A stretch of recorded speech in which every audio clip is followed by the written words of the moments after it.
ప్రారంభం సిఐడి మాజీ chief senior IPS అధికారి పివి సునీల్ కుమార్పై సిఐడి విచారణ మొదలైంది. ఆయన సిఐడి అధిపతిగా ఉన్న సమయంలో పలువురు అర్ధరాత్రి అరెస్ట్ చేయడమే కాకుండా థర్డ్ డిగ్రీ ప్రయోగించారని న్యాయవాది గూడపాటి లక్ష్మీనారాయణ చేసిన ఫిర్యాదుపై విచారణ ముందుకు కదిలింది. మంగళవారం ఇక్కడ న్యాయస్థానాల ప్రాంగణంలో లక్ష్మీనారాయణ వాంగ్మూలాన్ని సిఐడి అధికారులు నమోదు చేశారు. అనంతరం TDP media cell incharge Darapaneni Narendra, TDP social media నేత Garlapati Venkateswararao S Venkatesh, senior journalist Kolli Ankababu నుంచి వాంగ్మూలం తీసుకున్నారు. సిఐడి డీజీగా సునీల్ కుమార్ ఉన్న కాలంలో పలువురు టీడీపీ కార్యకర్తలు అర్ధరాత్రి అరెస్ట్ చేయడమే కాకుండా నిబంధనలు అతిక్రమించి కస్టడీలో వారిపై థర్డ్ డిగ్రీ ప్రయోగించారు. లక్ష్మీనారాయణ అప్పట్లో కేంద్ర హోంశాఖ ఫిర్యాదు చేశారు. దీనిపై విచారణ జరిపి నివేదిక ఇవ్వాలని కేంద్ర హోం కార్యదర్శి ప్రభుత్వ ప్రధాన కార్యదర్శిని ఆదేశించారు. దీనిపై విచారణ జరపాలని సీఎస్ డీజీపీని కోరిన జగన్ హయాంలో పట్టించుకోలేదు. కూటమి ప్రభుత్వం వచ్చాక వ్యవహారంలో విచారణ చేపట్టాలని లక్ష్మీనారాయణ మళ్లీ ప్రభుత్వ ప్రధాన కార్యదర్శికి డీజీపీకి లేఖ రాశారు. దీంతో ప్రభుత్వం సునీల్ కుమార్పై విచారణకు ఆదేశించింది. సిఐడి అధికారులు మంగళవారం మధ్యాహ్నం లక్ష్మీనారాయణ వద్దకు వెళ్లారు. తాను ఈ ఫిర్యాదు ఎందుకు చేయాల్సి వచ్చిందో ఆయన వివరించారు.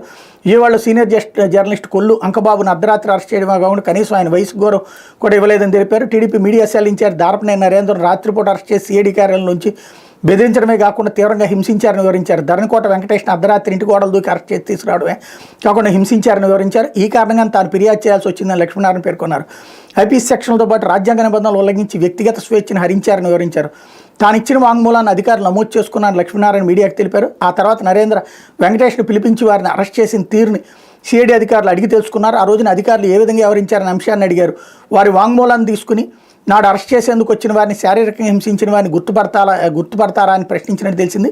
నరేంద్ర వెంకటేశ్వర అంకబాబు వాంగ్మూలాలని నమోదు చేశారన్నటువంటి వార్తని హైలైట్ చేశారు. సేమ్ చాలా మంచి వార్త.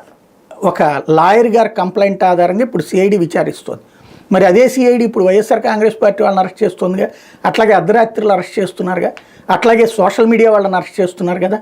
మరి ఇవాళ విచారించే సిఐడి వాళ్ళు రేపు పొద్దున విచారణ ఎదుర్కొంటారా నెక్స్ట్? అది అసలు $1 మిలియన్ ప్రశ్న. ఇప్పుడు తులసిబాబుకి 48 లక్షలను ఇక్కడ కూడా హైలైట్ చేశారు.